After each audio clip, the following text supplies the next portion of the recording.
Macam mana ni, Boy? Aku tak tahu. Apa jadi ni? Kapten Papa! Cikgu Papa!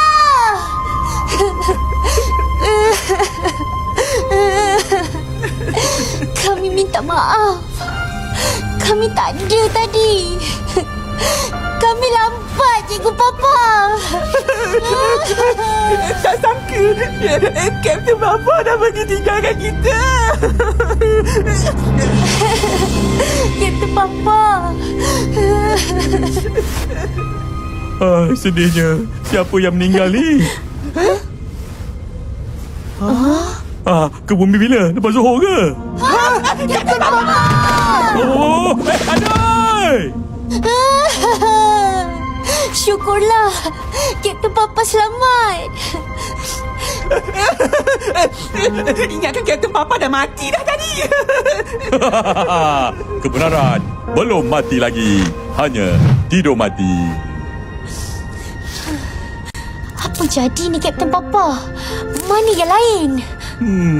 Macam ni ceritanya. Kita dah sampai di planet Baraju. Kenapa ada dua bahagian yang berbeza? Ying, kau ada apa-apa maklumat tak? Kalau ikut database ni, bahagian berwarna merah mempunyai iklim panas yang melampau dan bahagian berwarna biru pula mengalami iklim sejuk yang ekstrim. Betul itu sis. Yang merah tu bara, yang biru pula salju. Bila mereka combine, jadilah Baraju. Yang tengah-tengah ni apa pula? Hak tengah-tengah ni pula Khalistiwa. Tak berapa sejuk, tak berapa panas. Just nice.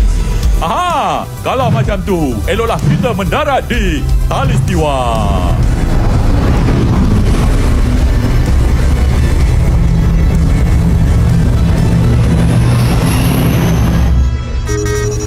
Kapten, ada beberapa objek sedang menuju ke arah kita. Alah, burung je tu. Kamu tak pernah tengok burung ke? Burung apa pula macam tu? Alamak, itu bukan burung. Itu batu.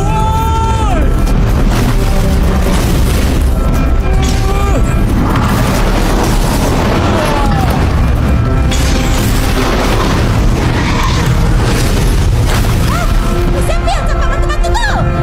Ruka rasa Puak Bara dan Puak Salju.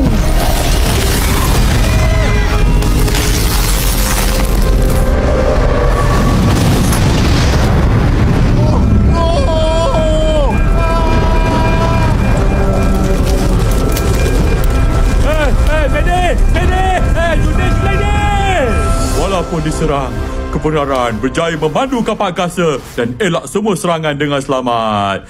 Tapi tiba-tiba... Tiba-tiba apa, Kapten Papa?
Baiklah, si Feng tu sempat guna kuasa dia. Kalau tak tahulah apa jadi. Habis tu, Yaya dan Ying macam mana? Tak tahulah nasib mereka. Last kali kebenaran nampak, mereka jatuh ke sebelah kiri dan kanan kapal angkasa. Macam manalah nasib mereka? Aku tak dapat hubungi diorang. Tapi signal jam diorang masih ada. Kalau masih ada signal, berarti mereka masih okey. Baiklah, kita kena cari Yaya dan Ying. Jom. Tadi Kapten Papa kata ada Fang dan Rotoroka. Mana diorang ni? Oh, Fang dan Rotoroka.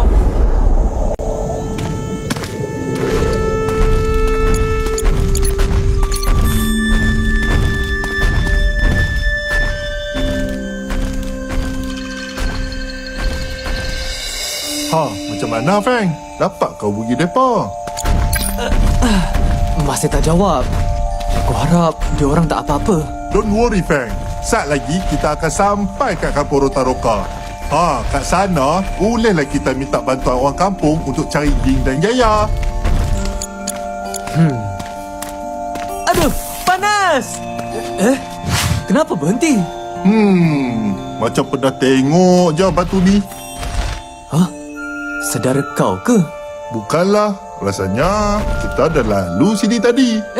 Dah jauh kita jalan. Takkan kau tak tahu jalan balik kampung sendiri? Oh, relax, brother, relax. Chill. See? Ada tapak kaki kau batu. Apa kata kita ikut tapak kaki ni? Yalah. Tapak kaki ni... Tapak kaki kita lah! Kita dah susah. We have lost our way life. Dia buat drama pula dah. Macam mana ni, Fang? Apa kata kita tanya pakcik tu? Pakcik? Hello, good morning. Excuse me, Uncle. Yelah, kamu sesat dia. Macam mana pakcik tahu? Mestilah tahu. Papa tu nampak kamu berpusing-pusing dari tadi. Aduh, memang sah lah. Jadi, sementara mereka pergi cari bantuan, kebenaran tinggal di sini dan cuba hubungi tapak. Tapi, call tak dapat. Itu yang kebenaran tidur mati je tadi.